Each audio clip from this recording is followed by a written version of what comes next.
On this week's show, we'll be discussing, is Xbox about to make a handheld gaming device, Mavel announcing an exciting new superhero title, and your PlayStation Plus games for April. All that and much, much more on this week's GamerGuild Podcast.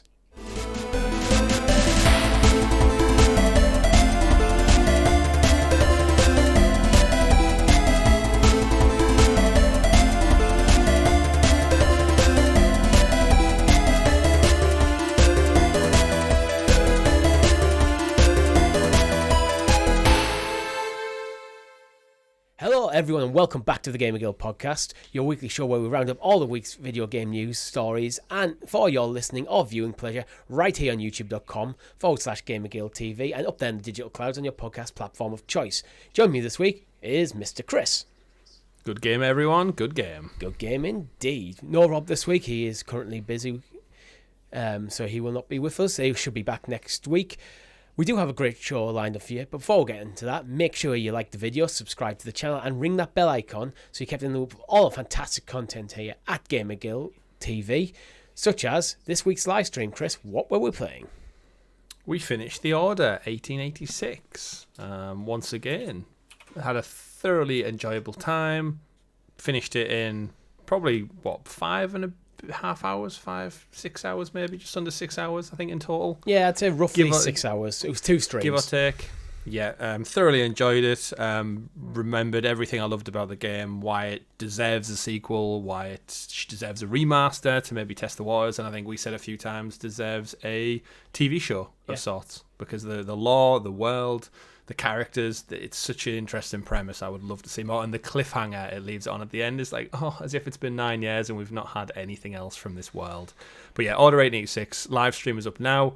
We'll be back this Thursday, of course, for another live stream. But yeah, thoroughly enjoyed it. I'm glad we went back and had a retrospective playthrough. Yeah, I just hope it's one of them that's not sat in like kind of legal purgatory where like the ownership who owns what in terms of the IP is just a bit murky. So it's just no parties. Everyone's just put it over there and just everyone forgets about it. Because that'd be a shame, because it really is. It didn't do well on release, but I think it's become a bit of a cult hit. Absolutely. Yeah. Anyway, have you been playing anything else? I've got the Platinum Trophy in Banishers Ghosts of New Eden. I'll talk more about that when we get to the Don't Nod story in the news.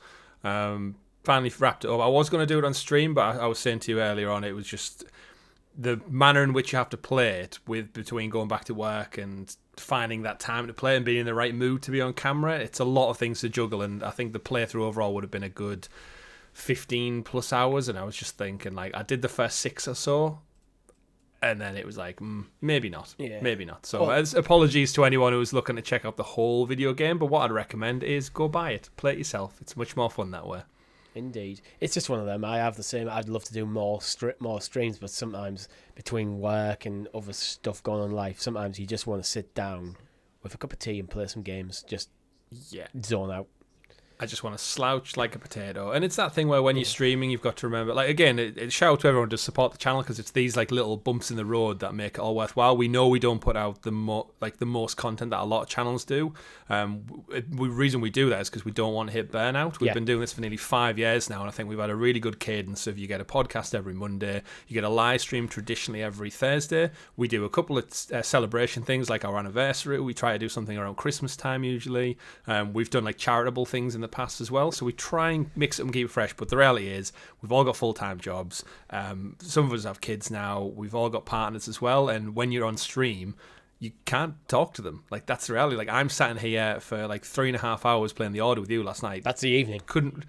That complete evening where I'm not engaged with my wife. My daughter's asleep anyway, but it's still, it kind of plays into it. And then recording this show during the day on weekends and stuff, it all eats into that precious time. And we've seen people drop out in the past. So shout out to everyone who supports us. But we'll always try and keep things as balanced as we possibly can. But it's that quality time with your wife when your daughter is asleep that you can, it's just us for a bit.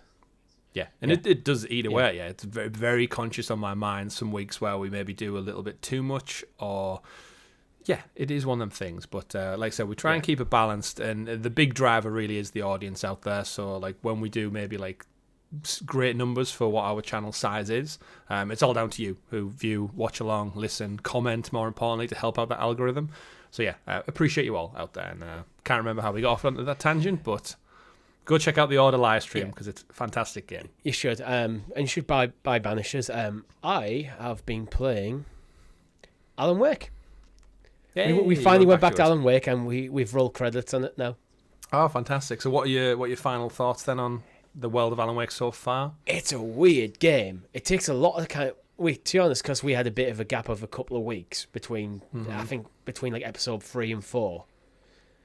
We did have to actually watch a bit of a YouTube video after to kind of piece everything back together fully, because what the hell's going on? Like, because it is weird. Even if you played every episode back to back, you'd be a bit, what's going on here? Like, is Alan insane? Is because we were kind of leaning towards, is all the weird mysticism stuff, is that really happening? Or is this all like some sort of psychosis that Alan as a writer's suffering? Is like... And I still don't think at the end of Alan Wake 1 that it's fully explained. It does leave the door open. It is that's what I found really interesting, like the psychology behind it, of like if you have potential mental problems, but you are a creative type and you create these worlds and you've spent your entire life doing it. Like, imagine George R. Martin. He must like go to sleep and just like have nightmares about characters and story. You know, like when you'll have done it when you're at work sometimes, and your brain doesn't switch off from work and you're thinking about it, and you wake up and go, am I at work today? Is it the weekend? What's going on? We've all done it when we're playing a video game a lot and we go to sleep and you dream about the game. Oh, imagine if you are creating the game, so you're that next level involved. Mm-hmm. It must pull on some mental strings, definitely. And yeah, Alan Wake, I absolutely loved it for that, because you're completely right. And if you think that element of the game was good, the sequel like doubles down on that, and you really start questioning like reality, writers, like who's the creator and who's the createe almost. It's such an interesting premise for it. And the great thing with a video game is you play it, so you are almost like a third character in that story as the protagonist playing through Alan. Yeah. It's so like different. But shout out to Barry, right? Yeah. So love Barry. We've probably played through the DLC at some point as well. Is the DLC worth playing? Is it? Yeah, I would say so. Does it add to the story, or is it just more gameplay stuff? Yeah, well, because it's chapters, it was released after the fact, but it does just add like another few layers to maybe character development that I think sets up the sequel quite well. All right. In a weird similar way, playing the Control DLC also adds layers to the story, especially if hopefully you guys get to the sequel at some point, because again, my game of the year last year. So yeah, I definitely have it. I can't remember whether it's on PlayStation or Xbox. Was it Game Pass? Alan Wake 2? Yeah. Neither. Oh, neither. All right. Not yet, anyway. All right, I might not have it yet. Get a window. It might be a purchase down the line. Other than that, I've been chipping away at Final Fantasy VII Rebirth, and we're very close to the end now. And how many hours is very close to the end? Many hours. That's one of them questions where people just go, yes. Yes, it is. How many hours in? Yes. I think the clock on PlayStation is saying around about 70-ish hours. And the thing is, we've started mainlining things a bit, so there's some open world sections, because it's not a full open world game. It's like you go to different areas, and the areas are huge and open. But there's a couple of different like zones you kind of go to effectively. Some of them I need to go back and start doing all the different stuff in the areas, because we kind of just went, all right, we just want to focus on the story a bit. Yeah, no surprise. Is it living up to expectations now you're that deep into it, or is it getting a bit long in the tooth maybe? Because I've heard that's been some people's complaints, like too many mini games, too much like almost like dragging out, what similar to The Hobbit, where it should have just been one game and now it's starting to because there's obviously you've got a several year wait until you get the conclusion now. There's one section we've played through that is story that I think was completely unnecessary and didn't add anything to the game. Right. It's for anyone who knows Final Fantasy. When you go to the Shinra Mansion, there's an extra area that you play as a few characters, and it was crap. Right. It was just it wasn't fun, and it didn't add anything to the narrative. So that's something that could be cut. There's a lot of mini games and collectibles and stuff, but the thing is, these stuff are optional. So if you don't want to do them, you can just choose not to do them. So I don't mind them being there. and I found most of the mini games and stuff actually quite fun. I have heard that. So it's adding something interesting to the game and not just pointless padding. Mm-hmm. Oh yeah. Do you need to do all the mini games for the Platinum Trophy, and are you going for it? I don't know, because there's a hard mode playthrough. Is it Final Fantasy mode? I don't think it's called Final Fantasy mode. It might be. I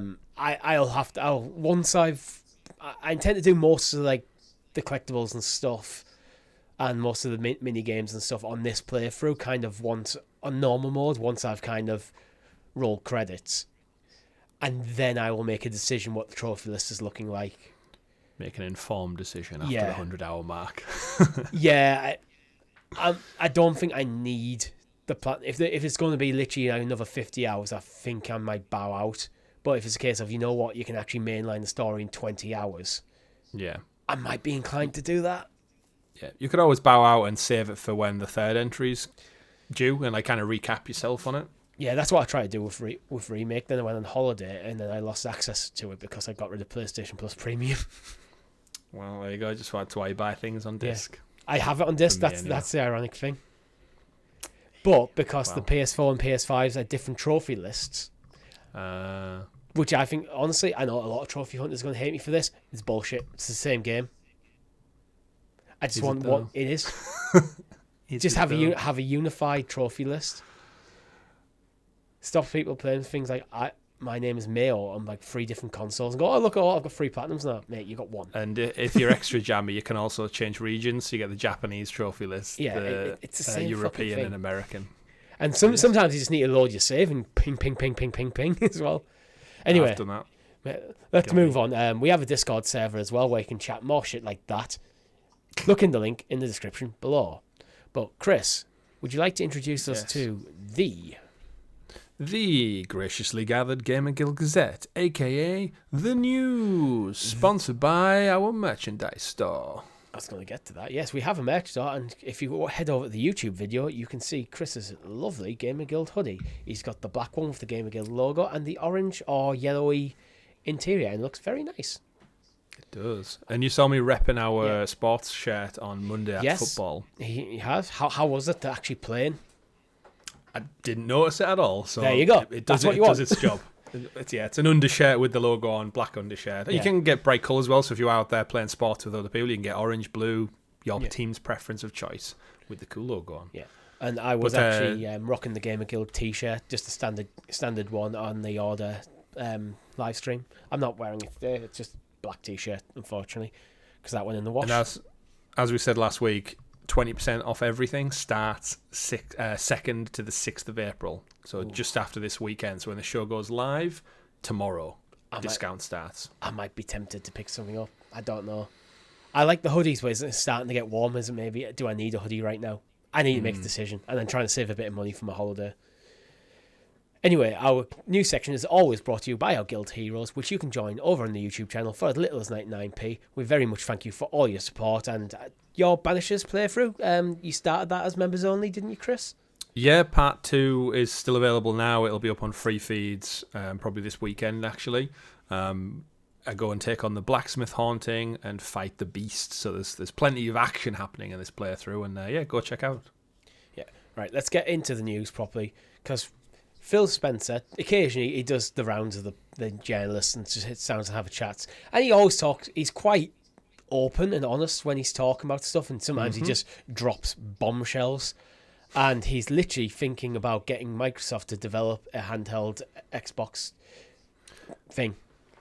Yeah, he talks very casually about it. So GDC was this past week, which is the Game Developers Conference, where all the devs basically get together and talk behind the scenes about like what's going well, what's not going well, talk game engines, just general news, and basically get together. And I think it was actually, attendance was actually up this year on year, which shows that it's quite, considering all the bad things that have happened in the industry, it's a good sign, a healthy sign. It's a good networking event as well.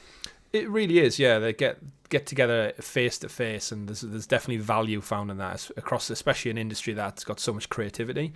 But Phil Spencer was there. He was talking Xbox and all things, and he was interviewed. He did actually a couple of interviews with like different outlets and such. But this one's from Polygon, and he was inquired. He was asked about like handheld PCs, and we know Phil in the past has spoke quite positively about things like the ROG Ally and the Logitech Cloud and the Lenovo Legion Go, and how he really loves it for cloud gaming and Game Pass.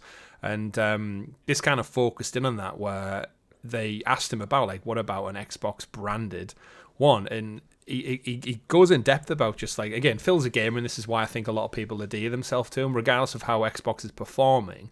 He's a CEO, is obviously, so he has to talk in a certain way, but he always comes across as a genuine gamer. Yeah. And he basically just lists a bunch of problems he has with the Lenovo Go and stuff that he's using at the moment. And his big thing is just he wants it to feel more Xbox. And that's a direct quote. When we say problems, it's not like he hates the device. He seems to actually really enjoy it. It's just a few. Yeah. Because he's a gamer and he is a CEO of a gaming company, there's things that he wish it would do that it doesn't quite do. Yeah, and it's just like us sitting down talking about like the PlayStation Portal. Yeah. Wonderful handheld device, but I wish it did blank, blank, More blank. than just remote play. Yeah, exactly. And so he says he brought the Legion Go with him to GDC. He's on an aeroplane. He has a list of everything that makes it feel less like an Xbox. He says, forget about the brand. More like, are all of my games there? Number one. Yeah. Do all my games show up with the save files that I want? He says, one game that doesn't right now, and it's driving him crazy, is Fallout 76. Now, it doesn't have cross-save. And it's like, he's talking like one of us. Put a caveat in that one and go, Fallout 76 is a Bethesda game, which is owned by Microsoft, Phil. That's under you. Oh, I think that's why he's openly talking about it. He's like, I know there's blanks, there's gaps that need filling, and so that's one that I don't think is an issue with the Lenovo Legion. That's an Xbox thing. You can fix that, Phil. Yeah, and that's what he's doing, isn't he? He's basically highlighting things. He goes on to say, I want to be able to boot up the Xbox app in a full screen but compact mode, and all of his social experiences there, like the full Xbox dashboard, just like what he gets when he turns on his TV. He wants that on those devices, and obviously Phil, in the role that he's in, I don't think he would talk so flippantly about this stuff if Xbox are not exploring this in research and development. And I genuinely think we're hitting a point now, because of the success of the Steam Deck, all of these other devices, the Nintendo Switch 2 on the horizon, and where Xbox sit in the industry and the way they spoke about the ecosystem. And they've never done it before, but I think this could be the perfect opportunity for them to diversify a little bit and finally enter the handheld market. PlayStation have done it once or twice. They're doing it now in some form with the Portal. Nintendo's bread and butter is there. I think Xbox have ideally, I think from our comparisons, the perfect ecosystem to pick up, drop into a Steam Deck-esque device that's maybe, I'd say, on power levels with the Series S. And then as we go into next gen, your next gen would be the big powerful thing, but the portable, the handheld, would be the Xbox equivalent of the current S model, like the step down, but portable. See, if I'm Phil and looking at hardware, so he talks about software solution and the hardware solution. Let's focus on the hardware solution. I don't think you need to pitch this up against someone like the Steam Deck. I don't think this needs to necessarily play games natively. Because of Xbox Cloud Gaming and Game Pass, that combination could be very powerful. It'd keep the cost down of this device. And because this would theoretically be a dedicated Xbox device, if you're pitching that going side by side against the Steam Deck, which can play Xbox games, where's the value? If you install Windows on it. Yeah, okay, but you need to do some fiddling. Steam Deck, bad choice. Lenovo Legion. Yeah. You can play Xbox games natively. There you go. It has, and then you've got but it can also do other stuff. If the Xbox is just dedicated to Xbox, where's the value?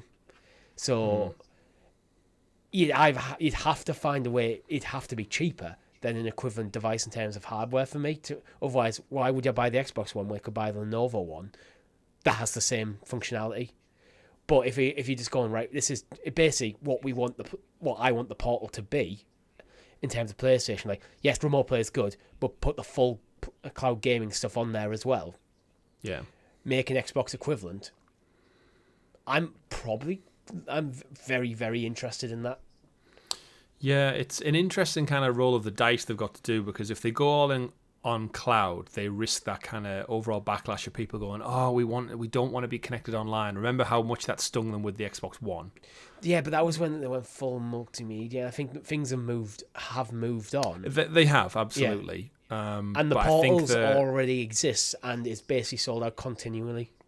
Okay, so what if the solution to this then is two versions? Like the Steam Deck, you've got a native version, that is the power of the S, and a cheaper cloud version, same form factor, just less internal workings, to give you two SKUs. One more expensive has the hardware, one less expensive and is cloud-based.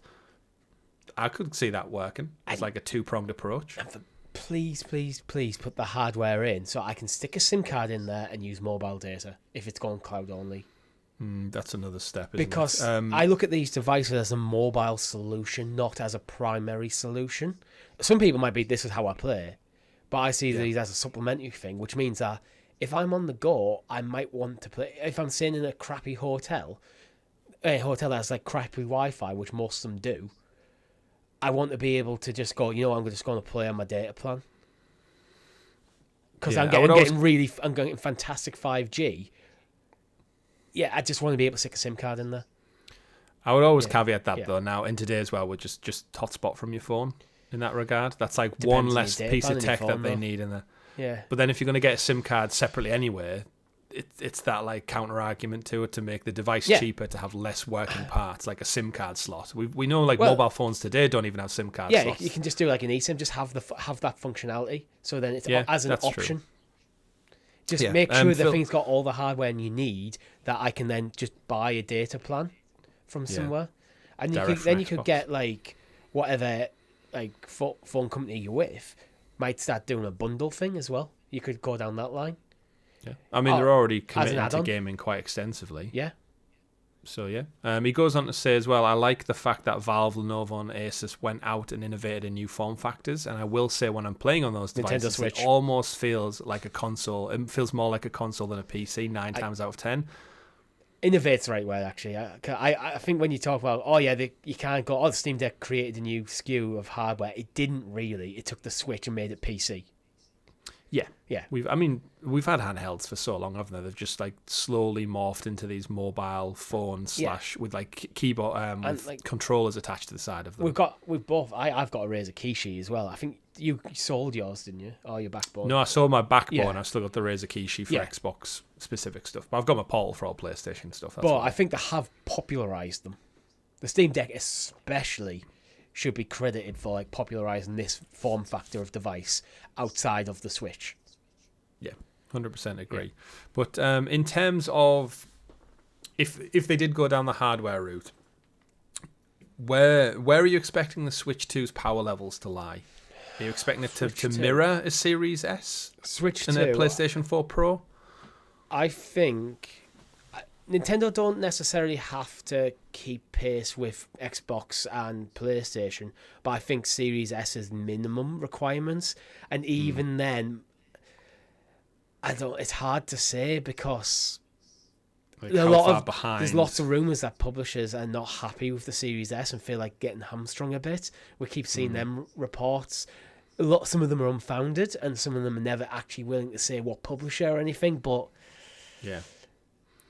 I don't know. But there again, Nintendo have been solid on just their first parties alone and having the occasional stuff. So I think maybe see if a Switch 2 could compete blow for blow for Series S, I'd be happy.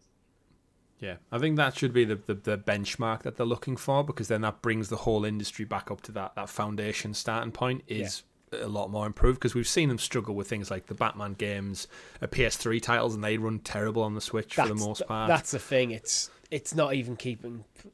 When the Switch came out, it was well behind PS4, Xbox One. It was already dated, arguably a couple of year old mobile technology as a mainstream gaming device. It's a fantastic console, but I think the Switch 2 does need that in a bit more to it. I want to see what Nintendo can do when they're given the power. Yeah, and to bring it back around to the Xbox One, I think the Series S should be like the minimal start point, because then the way they've been doing backwards compatibility and stuff, that pretty much started with that generation of the X and the S. And I think the S being there is like your entry point. I think it would be great if they have a complementary handheld device that's maybe the same cost as their next console entry. So you've got the top tier, we'll just for the sake of it, the next gen X is their household console. And then there's the cheap console, which is the new version of the S. But then there's a handheld version. So it's like if you want to save money, you could go for the cheap console again. But there's also a cheap handheld option, which is the same price, give or take. So you know what, if you're more of a portable person, you maybe commute, you're at university, you're a child who maybe doesn't have a TV in your bedroom, or you don't want to share the living room TV with your siblings, there's like a portable factor element that plays into it. It would effectively make the Series S redundant, because if this theoretical handheld has the same power as the Series S, why would you go for that Series S over the handheld? Exactly. If it's just dockable, or even just a USB-C to HDMI cable, just stick it in, now you're playing on your telly, connect the controller, off you go. Yeah. Depending, obviously, you'd have to look at the price differences, but if you're getting Series S performance and it's within, say, 50 quid, I'd go for the handheld variant for the extra functionality. But I'm just really curious to see how they're going to tackle this next kind of run of games, because there is part of me which thinks Xbox might go early on next gen. Similar to how Nintendo did, when the Wii U fecked up that badly, they just went, you know what, we're just drawing a line under it. We're going like 3-4 years earlier than we would have traditionally gone on next gen to try and just catch up a bit of ground. And Xbox did well with the 360. Remember when that launched a year ahead of the PS3, they got a lot of good groundswell before the PS3 even hit the market. So it could be an option to launch and say, look, if you're looking for playing the next gen games, we've got such a powerful device out right now, with a complementary handheld on the side. And it's just really interesting. But I do definitely think Xbox should have a crack at the whip. We lament Sony not making another Vita time and time again. Nintendo obviously is totally double, triple, quadruple down on handheld when they decide to ditch like the traditional home console and go with a hybrid. And it's done wonders for them. You're talking, 125 million units to date? So I think also there's a market. I think all Sony need to do really to recapture the magic of like the PSP and the Vita is get full cloud gaming on the portal, which it's theoretically possible to do. So I mean, I'm guessing they're still working on stuff there, and maybe they're working on the servers and stuff. It might be their infrastructure making sure that they can support it properly. But I think the ideal for me would be just. Basically, an Xbox handheld that can have the full Game Pass experience via the cloud, just to keep that cost down a bit rather than paying for full fat console in there. Yeah. It's an interesting one to keep eyes on. And to round that out, Phil's interview ended with him basically a quote: "Over the past 7 years, we've seen Xbox development team get creative with its software, moving games to new platforms, building up the Game Pass subscription, and making games playable on smartphones through streaming." As we wrapped up the conversation, Spencer wouldn't outright confirm an official Xbox handheld, but he did say he sees a similar level of creativity coming from the hardware team that Xbox has brought to the software world. I think it's important, said Spencer. You and I, we've been around for a couple of days. Look at the real inflection points in our industry. Like, look at the Wii. It was hardware innovation that was linked with great software innovation.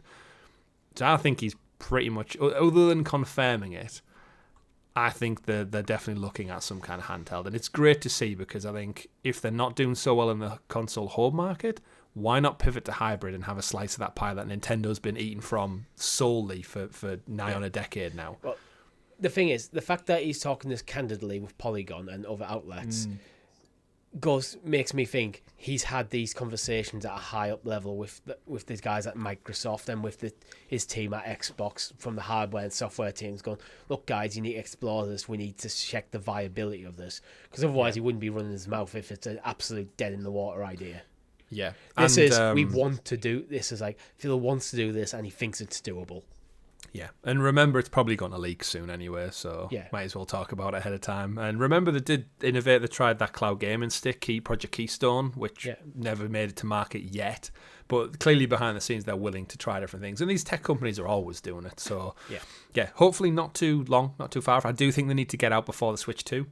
Because I think if you come out after the Switch 2 launch, I think you're up against another behemoth and a whole risk of marketing problems, where if you go like maybe this Christmas, you could have like a good solid half a year head start on other competition. Sony don't have anything. Switch 2 isn't quite out yet.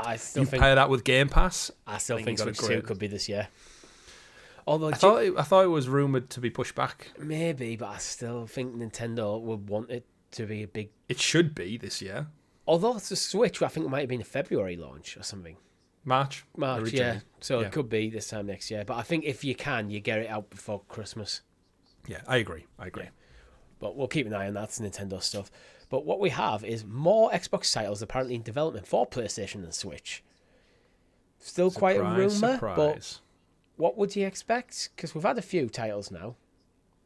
Yeah, we know there's been rumours going for some time, and this again comes out of just like GDC and people talking and back and forth. But there's a lot of rumours coming out that Xbox's hardware is struggling, and especially in Europe, it's basically flatlined. And we've actually said ourselves, it's surprising. Like, we've always felt that the Series S in particular has been doing really well, but then we got some figures, didn't we, at the turn of the year, which basically showed that actually the PS5 was selling at like 3-1 almost, and it was kind of worrying. Like, everything seems to be ticking over nicely, and you and me, who are new to the ecosystem, are perfectly content and happy, but it doesn't seem to be making the ripples in the wider industry that we'd have maybe expected. Yeah, it doesn't seem like it's captured the imagination. Well, I think PS4 really caught the imagination of gamers with a lot of their first-party stuff, probably arguably from the end of the PS3 era, when PlayStation were playing a bit of catch-up. So it was almost like it's the PlayStation 5's generation to lose. The Series S, it's one of them things. It's like, if you're going to buy a console, you look at the Series S and it's a fantastic bargain, good piece of kit. But most people nowadays do have big 4K TVs and stuff in the house. I do think that it's flipping over that way. So would you have a bit of buyer's remorse? Would you think it's probably worth the extra bit of money, especially if you're going all access? Is it worth the extra money for the better hardware? So then maybe you're going Xbox Series X. But then are you going, well, I can only afford one console because everything is like really, really expensive in Europe at the moment. Yeah. Where's best to spend my money? And that's where first party titles or exclusives do come to play, because if your third parties are basically equivalent, you're just looking at the differences in the consoles. And while I love my Series S, I think the Series X is a fantastic console as well. I have a lot more faith in Sony's first parties than Xbox's.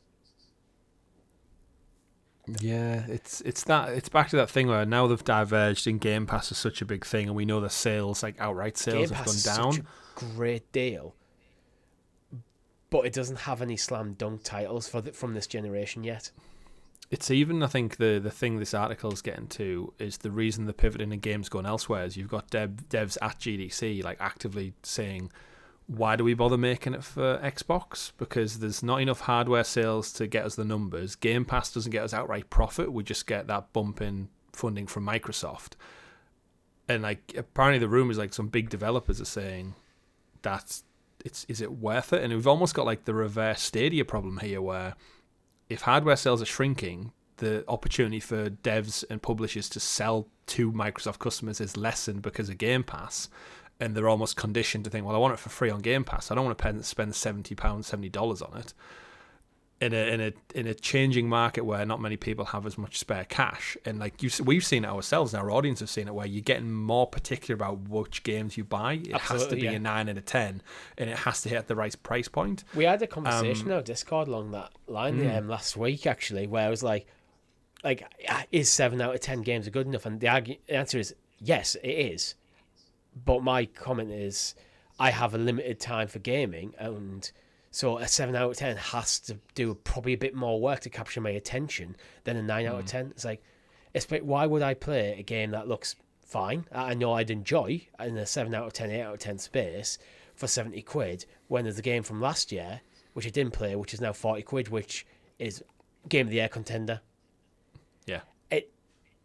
There's a lot more thought. That's why it's harder, and we do put a bit too much stock sometimes in these ratings, but the people read them, they matter. They do. Yeah. There's a reason that they have these rating systems full, like, across every medium. Yeah. But I do try to read the reviews as well as just the number, like. Yeah, but in terms of the games themselves, I think finding out that more Xbox games are going to come to PS5 is no surprise to me. I think we see Starfield by the end of the year. I think we know there's a couple that have already been announced. What other big ones? I think Gears of War for me is always the interesting one because back in the day there was a version of Gears of War running on PlayStation 3. Yeah. Before Epic and stuff signed the exclusivity deal with Microsoft. So they've done it in the past, and I think that's the big one that people are waiting. Like, again, we've said I would love a Gears of War collection on PS5. I'd be all over that so much. But in terms of like other big titles, I think Hellblade 2 will probably come at some point as well. I think it'll have its launch in May on Xbox, and then I think by Christmas they might just it do might things be on like PS5. For the first party stuff. They might just do right. You get 1 year exclusivity Xbox. I'd be if I was Phil, I'd consider just doing that as just a rule of thumb. We're just going. You go, no, 1 year exclusivity, but don't actually make it a hard and fast rule, because if a game's still selling well on Xbox, don't move it. Leave it there. It'll come when the sales plateau. That's when it's no longer adding value to the Xbox ecosystem. That's when you bring it somewhere else and you get that extra inlay of cash. It's a business decision in the end of the day. It's like, and that's the interesting point, isn't it? Is that you said games that sell well, but games don't sell well on Xbox because everybody's got Game Pass. Yeah, so like that's even Starfield didn't sell well because everyone sell well. Keeping people on Game Pass I would count as a game selling well, because that is the direction Xbox are seemingly going in terms of their like financial structure for how they monetize an Xbox. The fact that they made the decision to put all their first party titles day and date on the Game Pass shows that they're probably more interested in keeping that Game Pass subscriber number up than these spikes from the first party games.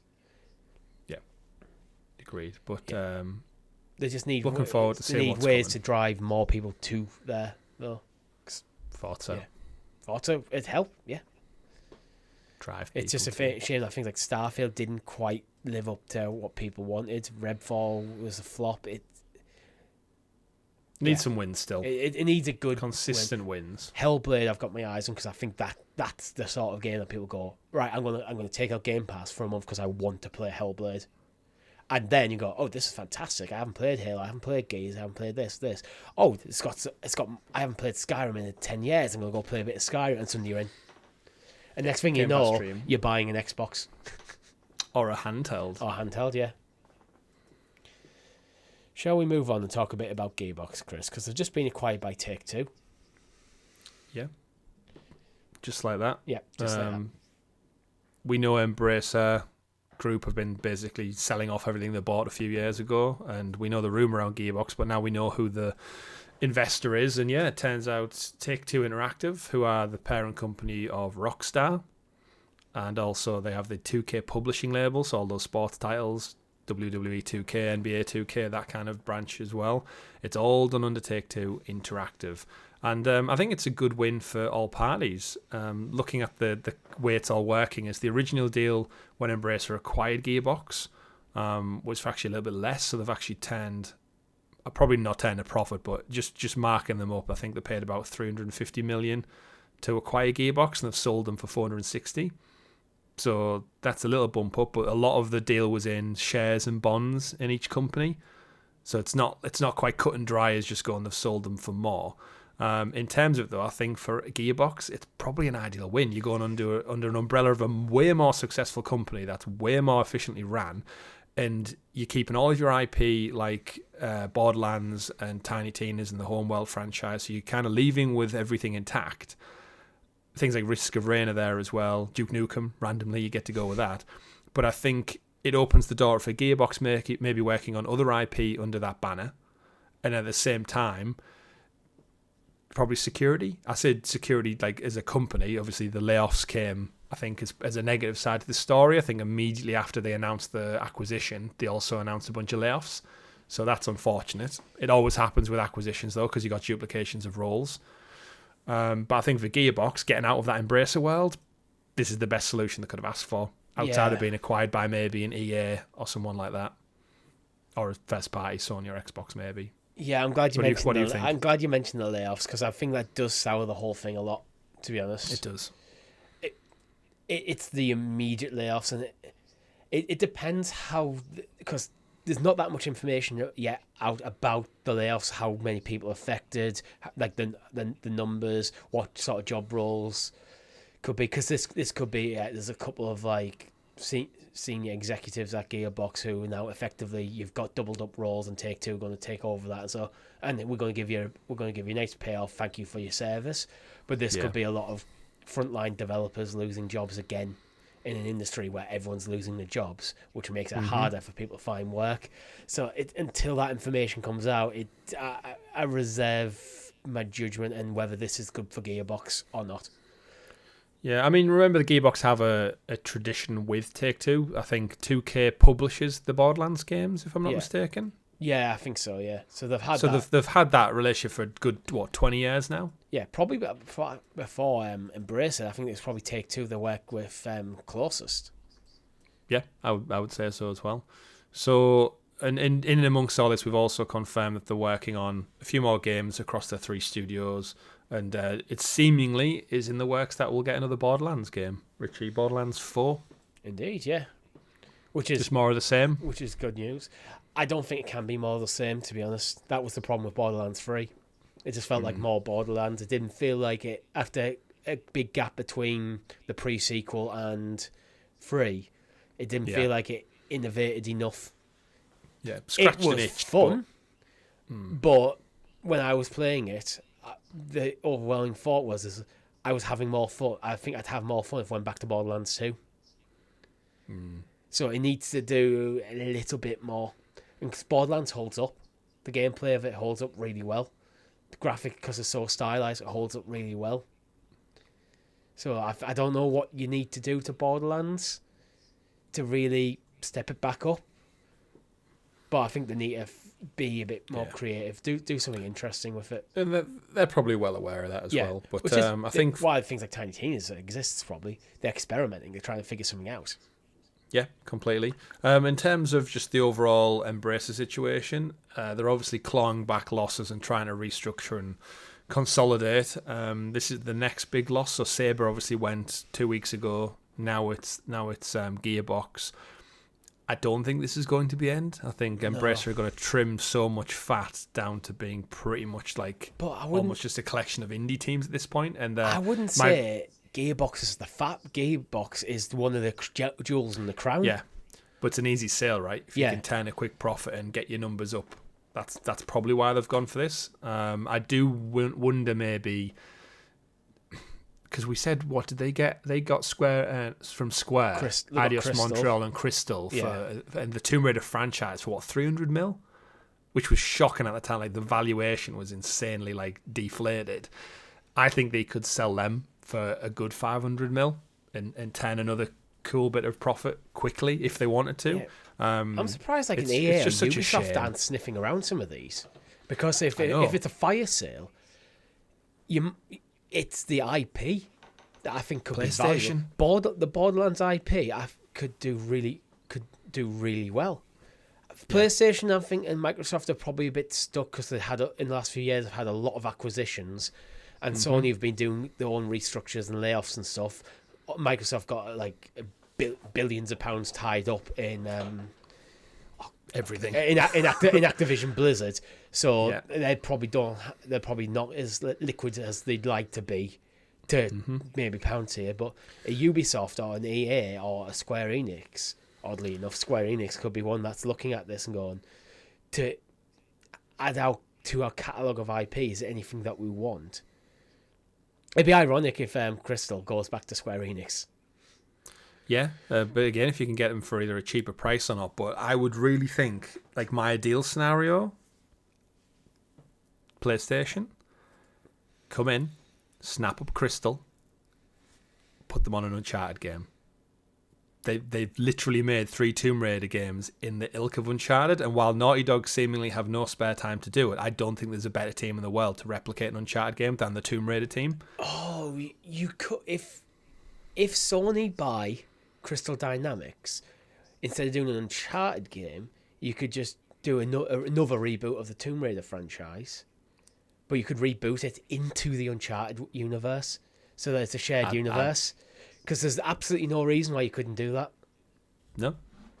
And which means in the future, imagine if you're playing through a Tomb Raider game, and maybe right at the end of the game, Lara's walking through a bar, and there's Nathan Drake just sat there having a beer. Or Sully. Sully turns up in a Tomb Raider game. It's like, holy shit, they've done it. Yeah. And then Indiana Jones shows up and the Yeah. trifecta is complete. And they've got... Yeah, possibly. But I just think my worry is like the talent, like Adios and Crystal specifically, is just going to get wasted away, and all of them are going to leave for security and stuff. Yeah, the uncertainty over this situation means they've got a lot of talent who is going to probably jump ship if they can because they're insecure in the position now because you don't know what's going to happen. Like literally, Gearbox immediate layoffs as soon as they got bought out. So I'm guessing there's guys sat at Gearbox hearing about the rumours and go, oh, Take Two, okay, we've worked with them guys, we'll get on well with them guys, and the next day got, by the way, you've been made redundant. Yeah. So you might have been hoping that might secure your position, and now you've lost it. So that uncertainty is bad, and I always think it's the best talent that leaves you when you got uncertainty. Yeah. Which then diminishes the quality of product they can produce. Yeah. And no surprise there, but hopefully we'll see it sort itself out. I'm curious what they're doing with this reboot thing as well, because I really don't think enough time has passed to get a reboot of Lara again. I would just happily have another entry in that series with the same like style. Tell a better story, especially because Crystal are working on it, because Adios did the third game in the series, the Shadow of Tomb Raider. Yeah, it's not like the main holders of the franchise have done a game for probably like 7 years now at this point. Wasn't it almost like they were trying to link it back to the original Tomb Raider trilogy? That was the rumours. This next entry is going to be like a re-embodying of the original games, but the original games didn't really make up that much because they were simple PS1 games. Yeah. So maybe you do like you look at like Final Fantasy VII at the moment, how they've expanded that massively. Maybe they do something like the next Tomb Raider game, the one that follows Shadow, is a kind of a remake of the original Tomb Raider game, but massively expands the story. Potentially. Yeah. So then you're into like the original Tomb Raider things, and you can keep the other games still around. You can just stick them out there and go, because they have recently remastered them, haven't they? And go, and you can just go alternative universe. That's a different Lara. Yeah. Yeah. I mean, that's always the answer, right? Yeah. Anyway, shall we move on and talk about games that we are going to be getting? Because PlayStation Plus for games for April have been revealed. What's your pick of the bunch? Because we've got Immortals of Avium, Minecraft Legends, and Skull the Hero Slayers. Yeah, I think it's a decent month. Minecraft Legends, super fun. There's a first look up on the channel with you, me, and Rob. Jumped in as a co-op version. Had a great time. Oh yeah, we did. We did. Yeah, we had an absolute blast with the little piglings and taking them out. Really, really fun, creative game. But I think Immortals of Avium is obviously the poster child for this particular run of months for PlayStation Plus. Immortals of Avium is one of them where it got a bit shafted when it came out, I think, last year. Beautiful looking game. I think got stuck between maybe looking a bit too generic. But reviewed pretty well. Like, didn't review phenomenally, but I think, remember last year was the best year in video games. And unfortunately, as we said earlier in the show, if you're anything that isn't a 9 or a 10, especially last year, you're not going to do that well. And it didn't. It didn't get that much of a marketing push. It was published by EA as well, but it looked gorgeous. Gameplay was apparently fun. The voice acting was superb in it, from what I've heard from other shows. It just... similar to how I'm finding maybe Banishers right now, where it just wasn't marketed correctly at the right time, and the eyes just got took off it almost immediately. And they had layoffs, and the studio was hit with problems, and as you've seen. What I really don't think helped it is you got Baldur's Gate came out the same month, and Sea of Stars. Yeah. Which Sea of Stars was a kind of a surprise hit, to be honest. There was a lot of buzz around it from the industry, but it did really well, captured a lot of people's imaginations, including mine. It was free on subscription models as well. Yeah, and then Baldur's Gate, Game of the Year. So yeah, need to say more. Do you need to say? You came out at the same time as the Game of the Year did. And then you had Starfield as well in September, and while we have already said it didn't quite live up to expectation, there was a lot of hype going in. So which means that a game like Immortals of Avium just gets lost in the mix. Lies of P came out in September as well, so you got some... When did Alan Wake 2 come out? I don't know, I was just looking at games. I think that was after Halloween. I was just looking at games that came... Alan Wake 2 was end of October. Yeah, but so then it's like people are waiting for that next big entry coming out, and you got to remember all the usual culprits: EA, FC, Call of Duty. They were all due to come out as well back end of the year. So I think it was just a bad marketing choice all round. Generic name, generic look. I think just killed it dead in the water. But you know what? It's there. They're obviously trying to recoup some of the losses. Usually when the games go on these subscription models, I think it's because it's the last roll of the dice to make as much profit back on the development costs as possible. Yeah. And seemingly this is the month's pick, but good game, just not great is what the general consensus was. But I think out of the bunch, it would be my most interesting one. Yes, I would agree. School Hero Slayer, Demon Castle Defense, indie title pick for the month. Doesn't do anything for me. 2D action platformer. Yeah, it's 2D action. I'll read from the PlayStation blog regarding it. An attack on the Demon King's castle by a heroic band of adventurers has seen all but one of his denizens captured and imprisoned. Now, as a lonely skeleton skull, you must skull with a single L and capital S, so it's his name. You must save your demonic brethren. This 2D action platformer boasts roguelike features with an ever-changing map and a growing arsenal of abilities, each with its own unique attack, range, speed, and power. Equip 2 types at a time to fit your playstyle and switch out during combat to find the best strategy to defeat your foes. I think there's fun to be had in there if that's your bag. If you like your 2D action platforms, you like roguelikes. Yeah. I think it's a nice addition.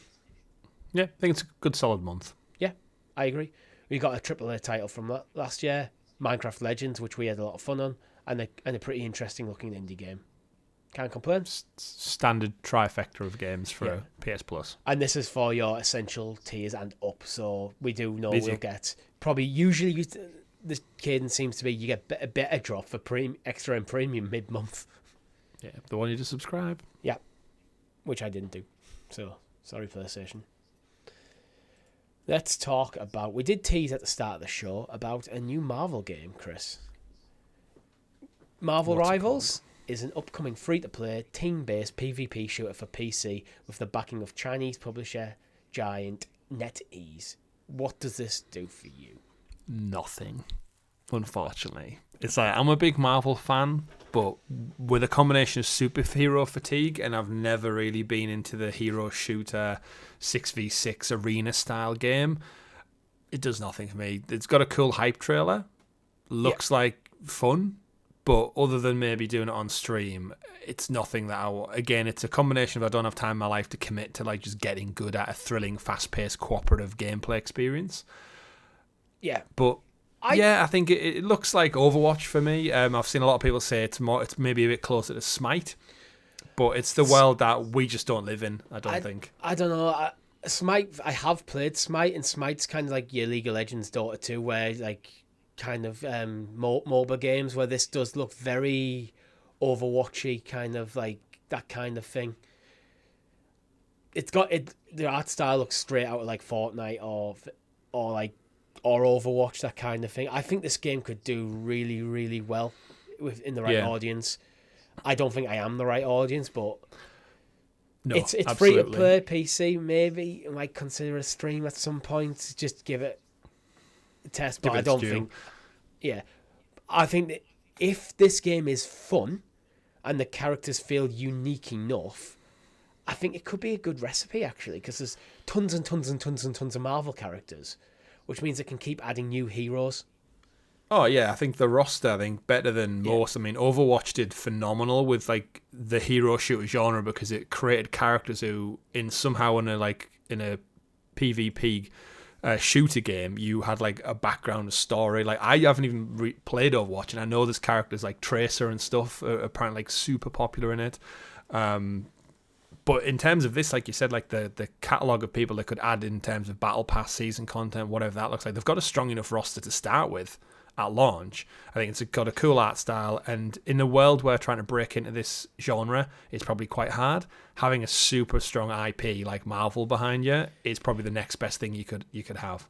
It could be a double-edged sword, though. See, when you're talking free-to-play games, when I hear free-to-play, I immediately have alarm bells because no game is free. So it's, how is it monetized?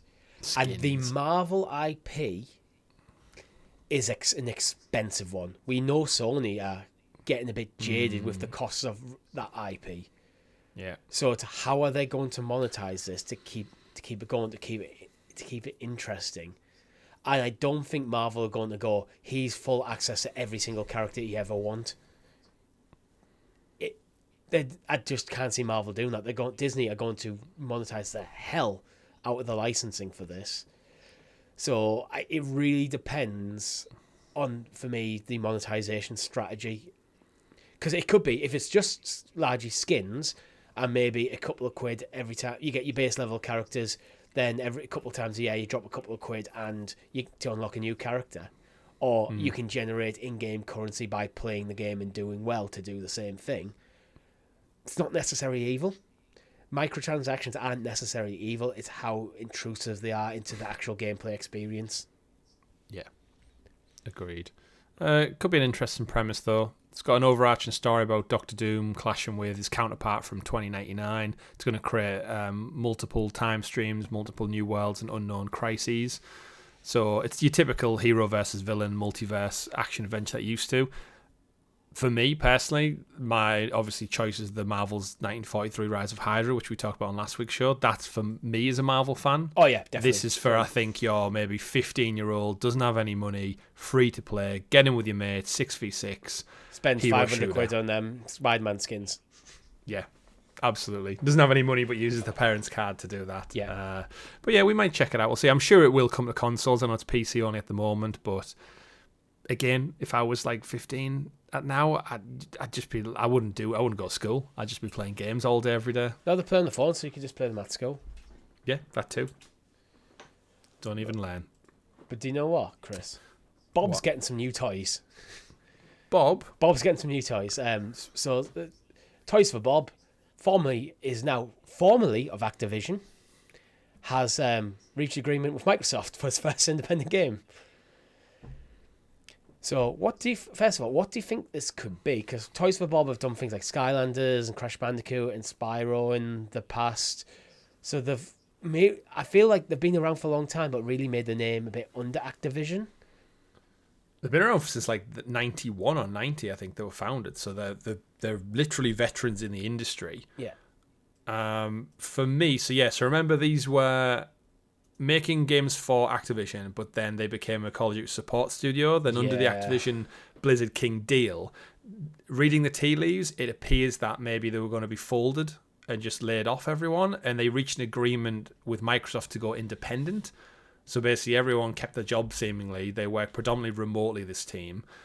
And Microsoft have then said, well, go independent, but we still want to work with you. So I think it's the best win for all parties involved. And then Microsoft seemingly are happy to license out. It's not a messy divorce. Yeah, it's not. This is about the best way you could, to be honest, gain your independence from a publisher. It's like, you know what, guys? We see what you want to do. We're going to let you do it, but we're happy to work with you. And there's a report actually said, I'm reading from Eurogamer, where I find the quote. I've completely lost the quote, but there was a quote regarding how the culture at Toys for Bob just didn't really mesh well with Activision.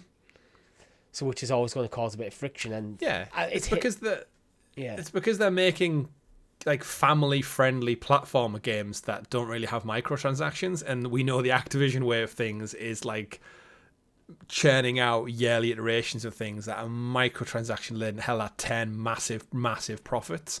And we almost seen that at the end when they were put on Crash Team Rumble. Probably the biggest Crash Bandicoot fan, Richie. Yeah. No interest, no shit's given about Crash Team Rumble at all, because it had Activision microtransaction, loot pass, season pass, battle pass stink all over it from the beginning. Now, Toys for Bob, like if they're into just making family-friendly games, like Crash Bandicoot 4, It's About Time, amazing title, and fantastic Crash Bandicoot game, really fun, but obviously didn't do the numbers they wanted. I think them going independent and maybe having access to IP such as Crash and Spyro still, maybe even Skylanders for old time's sake, could go really well. I've got twofold things for you here. Yes. They did tweet out at the beginning of the year something about looking forward to 2024 ahead. Keep your horns up, which Spyro. I think means Spyro. The last entry was the Reignited trilogy, which was the remaster package that they did in 2018. So Spyro's had a bit of a time to sit. It did really well on launch. Me and the wife played through it. Is not for nostalgia. And if it's following the same cadence as Crash, they did the Insane trilogy and then Crash 4. Yep, absolutely. With team racing in the middle by Vicarious Visions, but that's one of my thought processes. However, now the Microsoft elements came into it. Banjo-Kazooie sequel. Could be. This is the perfect team to take Banjo while Rare busy on Sea of Thieves and their other stuff and go, you've just made some beautiful remasters of classic games. You trusted, it is your bread and butter. We're looking at maybe diversifying, because let's face it, Microsoft has no family-friendly games really outside of Tunic. That's it. It's all still like bro shooter and racing kind of things. I think a Banjo 3, what'd you call it? 3E? Banjo-Kazooie 3E? Because it was 2E, Banjo 2E, right? It might just start with a remaster of the Banjo games. I'd take that as well. And that would be a great testbed for them. But I think it's a good win for Microsoft. It's a great win for Toys for Bob. Personally, Spyro all the way. Give me a new Spyro game, absolutely. But I think I'm just happy for all pies. I think Toys for Bob, founded back in '89. It's as old as us. When we're back in when we had XPass and we're talking about the Activision Blizzard acquisition pretty much every week for a year. Mm-hmm. One of the things I did keep coming back to is like how I would restructure is I'd keep Activision is going to be your Call of Duty stuff. That's it. Activision is just Call of Duty. You got Blizzard, just all the Blizzard stuff, King doing the King stuff. And I would take all the rest of that Activision IP that's under Activision, things like your Spyro, your Crash, etc. And they could put them under another banner, under just Microsoft as a whole, and they could find new studios to work on that. And at the time, I probably said things like Toys for Bob and Vicarious Visions. I'd spin them out from direct control under Activision. I would have kept them in house as Microsoft owned, but you're no longer under Activision. You're under us directly, and you are going to work on things like Spyro, like Crash, like Tony Hawk's. These kind of stuff. So it seems like it could be similar to that, only with their independence and working as the second party studio. Yeah, I think it's a perfect win for all parties. I do think there's something to be said about them going independent than keeping maybe the rights to some of these things. I think it's a clever way of circumnavigating Crash and Spyro staying multi-platform as well, because that's the big worry is the new Crash game, the new Spyro game, PlayStation mascots for all intents and purpose, no longer being on PlayStation. Whereas if Toys for Bob, an independent company, are making it, then it's all good. Is this not part of what Microsoft need, though? You mentioned they don't have much family-friendly stuff. They have two massive IP there in Crash and Spyro that are Microsoft owned. You turn them into Microsoft first-party stuff, that adds depth to your catalogue. You do them well, and you got things like Hellblade, just looking at more the third-person action adventure genre. Suddenly your catalogue's looking a lot stronger than moving away from just bro shooters. And bro shooters are fun. I like Halo. I like Gears. It's the diversity that I think they're lacking a bit, and which is why they've been going hard with getting JRPGs as well. It's adding that, expanding something for everyone, isn't it? Expanding the catalogue and getting away from the Xbox 360 perception of the console. Yeah, and I think diversifying it is what they need. But I do think appeasing those fan bases on other platforms, because like those two will sell probably better on PlayStation than they would on Xbox, just by like the nostalgia factor, and the player base is probably still there. We already know that Microsoft are willing to put the games on other platforms now. Exactly. But if this is a case of here's a new Spyro game, it's 1 year exclusive for Xbox, and then you have it on Switch 2 and PlayStation 5 next year. Yeah, it's a win-win. It is just a shame that Vicarious Visions is no longer with us as well, because they officially merged with Blizzard into Blizzard Albany back in 2022. So they have kind of disbanded them and put elsewhere. And they're the ones who worked on some of those type of games, like Insane Trilogy and Tony Hawk's and stuff. Yeah, you don't know what's happened to the people as well, because sometimes if the studio might have the same name, but if a lot of the key people have already gone, is it the same studio? Toys for Bob seem intent on preserving that studio as it is with the people, which is why they've seemingly like pushed to get their independence. Well, yeah. Imagine growing up with like Spyro, and then you become a developer or a designer or an artist or something, and you go and work at Toys for Bob, and you work on a remastered trilogy on your classic title, and you're having a great time, and then all of a sudden you're working on Call of Duty year in, year out. And it's like, hang on a minute, I didn't sign up for this type of game development. Right. Imagine if you were a game developer, you grew up playing Crash, and then you work for Toys for Bob, and your boss comes in and goes, right, guys, conference room, I'm about to announce our next project. It's been greenlit. We're working on Crash. It's like, we're making new Crash games. Like, no, we're making the original Crash games again. How excited would you be as a game developer by that news? Be fantastic. It'd be a dream come true, wouldn't it? Like, and that's what you want. And then but there's a caveat. If this does well, they'll greenlight Crash 4. Yeah. And then a few years later, go, oh, by the way, we're working on just a support studio for Call of Duty. And it's not even you working on a Call of Duty. You don't get to make Call of Duty. You're a support studio for it. Yeah. It feels like your name will be in the credits. Yeah. That's about it. Shall we? So, audio listeners, Chris is holding up Crash. No, I'm not. No, he's not holding up Spyro. God, so bad. I should not be hosting a video game podcast right now. No, you should. You should be a Call of Duty support studio. I need a beer. Or several. Yeah. Shortly. A few hours, yeah. We've got a little bit of time. We've got a few stories. So where would you want to go next, Chris? Just work our way quickly through the layoffs and the restructuring, I think. Yeah, we've talked quite a bit about stuff like that, yeah. Start with Sega. Sega has sold Relic and will cut 240 jobs across its UK studios. Creative Assembly, Sega Hardlight, and Sega Europe will be impacted by the changes.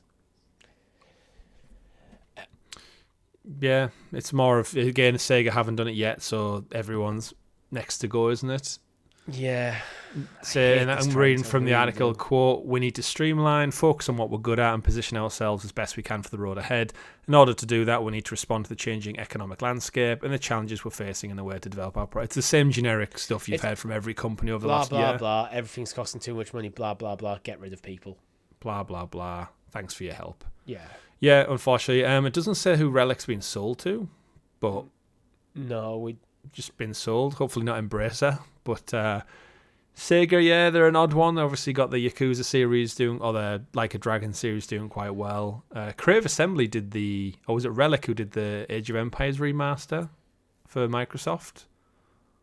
Is it Relic who did? Yeah, it is Relic who did them. Yeah. The Dawn of War games and stuff like that. But they spun off, seemingly good for them. If they're going to be in layoffs and job cuts, then just go independent or whatever. But Sega's one of them enigmas where I don't really play Sega games anymore. Like, I have a childhood filled with memories of them, but I don't play. There's not many franchises they have that I really care about. Yeah, there's sometimes I think they'll have games that you don't realise are Sega. Yeah, because they're not like traditionally Japanese or. Yeah, I know things like Alien Isolation was a Creative Assembly game, and like they're known for the Total War stuff. Yeah.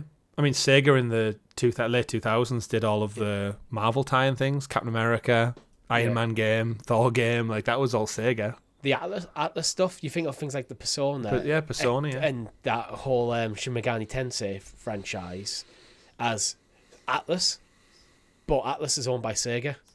Yeah, that's probably their best moneymaker as well, outside of Sonic. But more job cuts, it's a shame. Do you think it's because as kids of the 90s, we associate Sega so hard with Sonic, anything else to do doesn't feel like Sega? Yeah, if it is a blue hedgehog, it's not Sega. Sega. But yeah, restructuring can definitely be done better, which I think brings us on to the next story quite well. Yeah, so don't know the restructuring, but with no layoffs. No layoffs? What? It's a win. We have a win. We People have a keep win their in this horrible world, yeah. So I mentioned this at the top of the show because I've just finished Banisher's Ghost of New Eden. So Don't Nod, the developer probably best known for Life is Strange series. They've got 7 games in development they announced this week, 4 of which remain unannounced. With releases, of course, like Vampire and Banisher's Ghost of New Eden under the belt, there's a lot more, and it's got bigger ambitions, it would seem.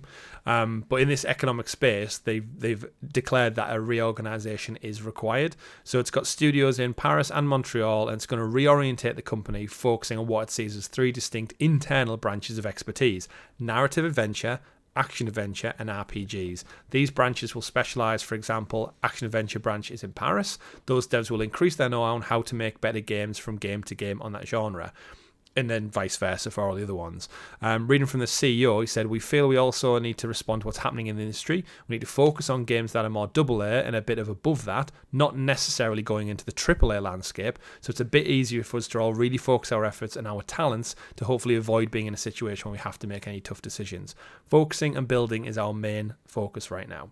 So this is why I wanted to bring this up, because Banishers, I've said time and time again, is AA, but it's pushing the boundaries of what you would class as AAA. And unfortunately, it seemingly didn't have that much marketing behind it, probably because of the size of the studio and the publisher and Focus Entertainment. Yeah. But this is where you should put your money where your mouth is. And if you like these type of moves, if you want to protect this industry, they've obviously eaten cost here, which we've said time and time again. These companies make a lot of money. So when they lay people off, it's down to poor leadership and poor business decisions rather than bad games or the staff who are front line. Yeah.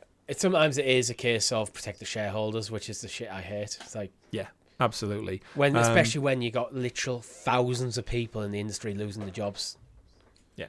But Banishers, I got the Platinum Trophy this week, put probably about 50 to 60 hours into it. Phenomenal storytelling, beautiful game, terrific open world exploration. Very, very surprising, and it's in a time period you don't really get much of. I know we played the Order 886, but you very rarely get something in the 1600s with witch hunting, ghost banishing. Fantastic. It's currently my front runner for Game of the Year. That's how good this game is. So it's probably on sale right now as well. It's been out for a few months, two or so months now. If you've got that time, go support them.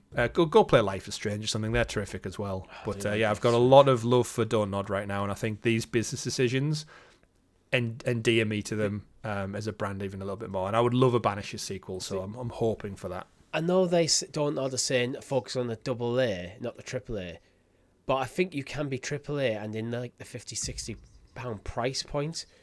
AAA is more of a spectrum. And when I looked at Banishers, I did not think AA. I thought AAA. Yeah. Not this insane level of polish that you get out of like The Order, for example. Mm-hmm. I know The Order's a bit older, but it looked fun. It looked really interesting, which is why that episode you were missing, I did definitely give it a shout, because like this feels like it's getting underappreciated. I hadn't been hearing any real buzz about it, but it looks like it's really cool. And at a cheaper price point, you can take a little bit of the slightly rough around the edges if it's a good game, and I think that's what it was. And you seemingly absolutely confirmed my suspicions. Yeah, I think it's currently £35 on Steam as well. There you go. If you're a PC gamer, go get it. But I do like this approach, like, to be honest. Like, you know what? We know what we're good at. We know what we want to be good at. We're going to restructure. No one's going to lose their jobs when we've got 3 distinct things that we're going to push. It seems smart. Yeah. Put your experts where their expertise is best needed. But they're not abandoning the histories. Like, they've got the narrative adventures, the Life is Strange. They're going, we're going to still do them. Even though, like, Banishers is more of action, it's more action adventure. Would you say it's more action adventure or the RPG side? It's probably action RPG. So although we're doing this, we are going to still do the stuff that you liked us for. And we're also going to do some more RPG stuff. But RPG is one of them. RPG goes from everywhere, from Final Fantasy to Baldur's Gate to, like, you can even argue stuff like Horizon Zero Dawn. Like, there's 3 very different games that all could be described as RPGs. Yeah, and remember they've also got Lost Records, which is like the spiritual successor to Life is Strange, coming out on PS5 soon. So I think it's like set in the summer of 95. Is one self-discovery, forging unbreakable bonds with high school friends. Swan, Nora, Autumn, and Kat The plot will pick up 27 years after the Halicon days, and four friends unexpectedly reunite as they're forced to confront a long-buried secret that made their promise to never speak of again. Looks stylish as hell.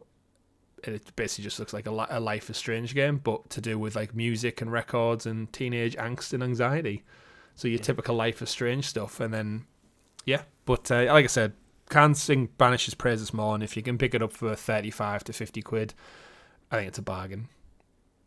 Yeah, shout out to Don't Nod. Yeah. Keep nodding. You played Days Gone, didn't you, Chris? Platinum Days Gone. Sony Bend, apparently their next game's going to be a AAA live service. Are you surprised by that at all? Yes. I mean, yes and no. Sony actively said that they're not making a Days Gone 2 sequel. It didn't do the numbers. It didn't do the numbers, even though it was, by fans, praised. It was one of those ones where the reviewers came out and gave it a 7 because their review build had some bugs or something, and then when it came out to the public, everyone had a great time with it, and it ran fine for the most part. I can see both arguments there. There's something we said of you're giving a build to reviewers, don't give them a buggy build, because a reviewer can only review what you put in front of them. Yeah, I know a lot of the reviews ended with like, since launch we've done the patch and it plays a lot better, but then again it's like, but by then yeah, but the game itself I had a great time with it. The horde mode, killing the what were they called? Not clickers, not zombies, freakers. I think they were called freakers. Yeah. Driving around with a motorbike, running them down, going into caves and tunnels, and literally hundreds of them pouring past you. It was a really good game. Story, surprisingly good as well. Big open world to explore. Definitely deserved a sequel. I think it was unfortunate. Got a lot of comparisons to The Last of Us unnecessarily just because of the zombie nature of it all. Very different game though. Yeah, very different game. But no, I think Bend Studios have something special there. They made Uncharted Golden Abyss for the Vita as well.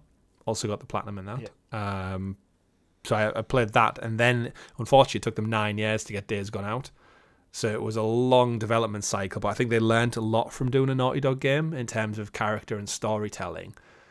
So there's a lot of quality at this studio. I think them pivoting to AAA live service is unfortunately that mantra from PlayStation, like, we need everyone to do this. Yes. They should have Naughty Dog's game. They've closed down a lot of them behind the scenes. We've still got like Marathon seemingly is having problems over at Bungie, who are the kings of doing that type of game. I don't know what all these other ones are going to look like. What's the couple others? We've got, I always forget the names. The one with a $sign in it. Fair Plays. Yeah. Oh, yeah. That's Haven, isn't it? There's the other colourful 80s shooter as well, not Marathon. Something or other. Again, I give that little shits about them because I'm not in Sony PlayStation for that live service model. Yeah. So pivoting the studio from making 2 story-driven narrative single-player adventures to a live service game is like, I'm actually why not surprised by this, because we know Sony made that pivot, and this feels like, well, because Days Gone didn't do well, it feels like this is one of the studios that's very much up for, well, the game didn't do what you do, we are going to try something else. And so this one might actually be just one of the ones that is actually further along in development, that's maybe conveniently had less of a spotlight on it. So I'm not surprised by this kind of announcement. And maybe this is one of the better ones to got. I hope it is. So a AAA live service, it doesn't fill me full of like excitement. But the right game could convince me. Like I'll never fully close my mind to any genre of gaming. So, well, either way, Days Gone is getting a movie adaptation. Yeah. So they don't want to make a sequel, but apparently the IP is strong enough to warrant a movie. Yeah. Go figure. Go play Days Gone as well. I think it's on PlayStation Plus. It might just be a case of they felt the IP would be served better in a different format. Yeah. The horde mode as well, Richie. It's like, remember, in World War Z when they just come pouring out of caves and tunnels and stuff. It's like that, but with PlayStation polish. And you can hop on a motorbike and drive away and shoot back while they're chasing you. Really fun. But I digress. Right. Got a few very quick ones I want to mention before we finish on one story. PlayStation is updating to bring clip support for trophy hunters. So PlayStation may take your trophy clips and start using them. I hope there's an opt-out on that, to be honest.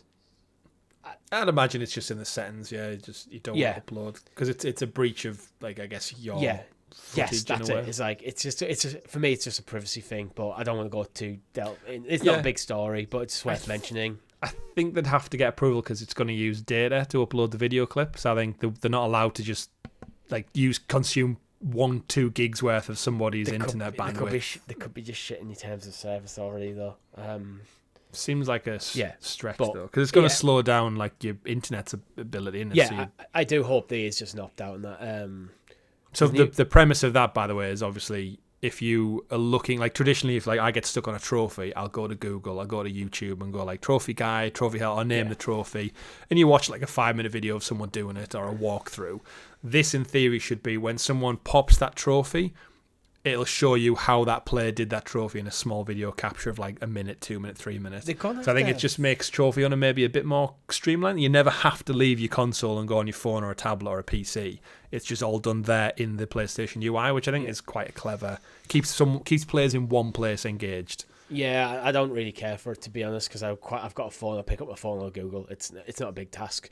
And honestly, the short clips you get from a PlayStation trophy prop isn't going to show how you did it, for the majority of trophies, in my opinion. Yeah. Anyway, but that aside, anyway, depends how editable I guess the clips can become, or if there's any kind of reward for doing this. It seems to be Sony doing it rather than you doing it, though. PlayStation Stars, they could give you like PS Stars points for like contributing to trophy help in a weird way. I roll my eyes with PlayStation Stars, but it's worth going in just to claim. If you get slowly building up points without trying, you can sometimes redeem it for money. I think I've got about 10 as worth back. Yeah. So I'll take that. Another quick story. Red Dead. You can now get Red Dead Redemption as part of your GTA Plus subscription. Yeah, it's a bit of an odd move, this one, isn't it? Like, GTA Plus is a subscription model. I don't even know what you get with GTA Plus other than, I guess, shark points and stuff to use in GTA Online. But then bringing Red Dead into it seemingly is expanding GTA Plus to another franchise, which in a way seems weird that it's not just called Rockstar Plus. And it embodies all of Rockstar games. So I think maybe with the launch of GTA 6 on the horizon, I think they might be pivoting this subscription to more of a Ubisoft style where like you get all of their stuff under one umbrella. So come to us, play all of our Rockstar games, potentially including Borderlands after today's news. And then going forward, you pay £6-7 a month and you get all Rockstar titles under one roof. Yeah, seems like a smart move. They're making a mini Game Pass kind of thing. Yeah. So I think GTA Plus, before now it was exclusive GTA games, because this is actually the fourth game you can get with it. The other three being the Grand Theft Auto Trilogy Definitive Edition, GTA Liberty City Stories, and GTA Chinatown Wars. The last two being on iOS and Android, and the trilogy being Xbox and PlayStation. PSP. Not as part of the GTA Plus. No, but yeah. Shout to PSP. It's $4.99 a month. So maybe this is part of, we're going to start adding Red Dead into this GTA Plus. But is GTA Plus better than Rockstar Plus in terms of its brand awareness? So possibly not. Chris has got Liberty City Stories on the PSP. Yeah, I do. Great games. Yeah. New Sonic games been revealed. Leaked, actually, I should say. It looks like Fall Guys meets Sonic. Could be fun.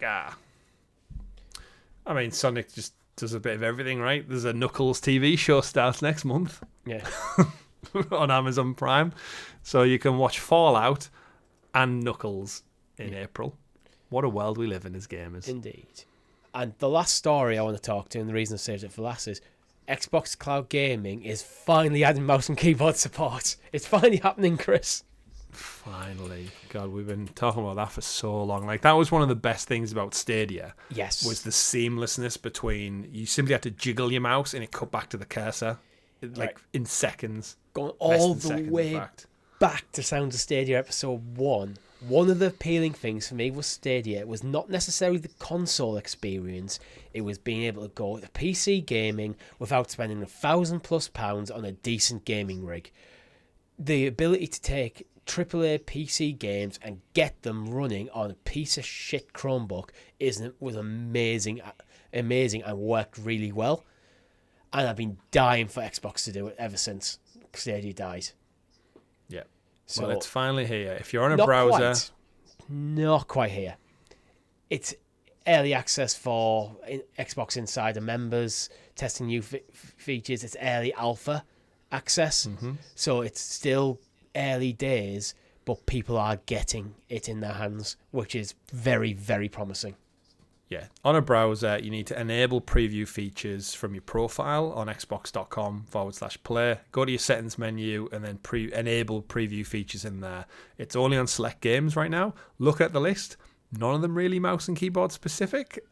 Age of Empires 2 is probably of the list of games. It's got the typical Sea of Thieves, Grounded, Halo Infinite, Atomic Heart, Sniper Elite 5, Zombie Army 4, Gears Tactics, a lot of which Fortnite, which I would consider controller games. But in there is Age of Empires 2, which would be my go-to one. High on life. I think anything first person works. I still stand by first person works better with mouse and keyboard, even though nowadays I do tend to play more console. But I do think that is the superior way to play it, just for how it controls and the responsiveness of looking. Yeah. Third person, I think I prefer controller, so it's pick your battles. But yeah. Pick your battles, but it's getting close. And maybe by the end of the year, we'll finally have what Phil promised, which is you can buy games and play them in the cloud, rather than having to play them via Game Pass. Because that's what still was a bit odd when I was playing... what was I playing? Basically, if you own the game and it's downloaded to your console, it doesn't give you the option to stream it anymore. So because the game's like on the hard drive. Yeah. And it's like, well, I might want to, for whatever reason, still stream it, but it doesn't let you. So there's like some weird niche things. Yeah. Just options are good. Options are always good. Yeah. Well, options are always good. So plenty. Yeah. So let's round up the show, Chris, very quickly with This Week in Video Game History. Anything jumping out at you? Because there's one that jumps out at me immediately. For the 29th of March. Is it RuneScape? It is RuneScape. Is it? 23 years. I was never a big player of RuneScape. I played a bit. Same. But never played it. But I think it's still going. Original. Yeah, it still deserves a massive shout out for that. Yeah, 29th of March, 2001. RuneScape. Other ones for me, Dynasty Warriors 5, PS2, 19 years ago. And 7, 13 years ago. Yeah, and 7, yeah, evidently they like that date. Kingdom Hearts 2, Final Mix Plus. What is it with Kingdom Hearts and not being able to name games properly?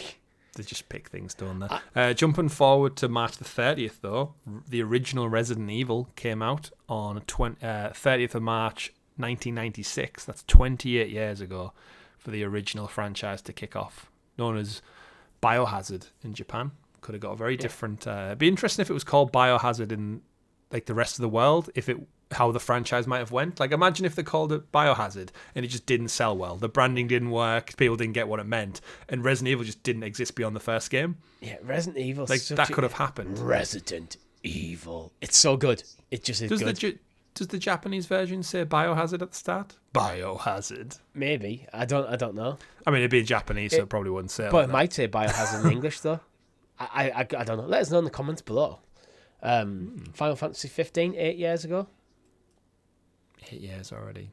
Yeah. March 31st, because we always like to skip around, don't we, by a couple of days, because people listen to this on a Monday, so it's over the long weekend. March 31st, 1997, Need for Speed 2. Yeah. Which I'll take. I'm guessing you're going to highlight... Theme Hospital. Not where I was going, but...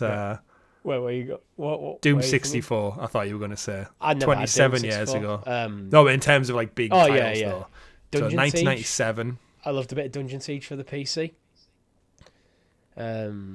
Quantum Break on Xbox One 8 years ago. Persona Shout 5. Quantum Break from Remedy. Persona 5 Royale 4 years ago.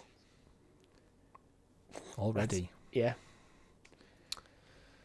10 years ago, Super Hot on PC. And mere 3 years ago, Outriders. I wonder if Square Enix ever paid People Can Fly their money for Outriders 3 years on. You know, it was just constantly like they never got their profits for it. Have you looked at you're looking at the 1st of April? Yeah. Yeah. I thought you were going to bring up Cool Spot. Oh, shout to Cool Spot, on the Genesis. 31 years ago for the 7-Up logo. The red spot from the 7-Up logo got his own game. He wears sunglasses, he rocks up on a surfboard on a beach, and he fights crabs in a 2D platformer. How cool can you be? Go watch the video. It's like made by Virgin Media, Virgin Interactive Games as well. When Richard Branson was out there going, I want to own an airline, I want to own gyms, I want to make video games. He's just had too much money for sense, but shout out to Cool Spot. Indeed. And with the shout out to Cool Spot, that's all we have time for this week. So make sure you like the video, subscribe to the channel, and ring that bell so you're kept in the loop of all the great content coming up, such as this podcast every single Monday on YouTube and podcast services. 8 a.m. it goes live. Every Thursday we have a live stream. I think we're going to play maybe a bit of Hot Wheels this week. Lead them away. So keep an eye out for your YouTube. This is why you need the bell icon so you know when the notification comes through. You can add it to your watch list and you're there, and you can jump in with us. We have a Discord server, links in the description below, so you can talk to some awesome people, and you can head over to our store where you can buy the same hoodie Chris is rocking right now. We have it in other colours as well. I like the blue one. My girlfriend kind of likes the pink one. There you go. So 20% off. And with that, my name's been Richie. I've been Chris. Goodbye. GG everyone. Good game.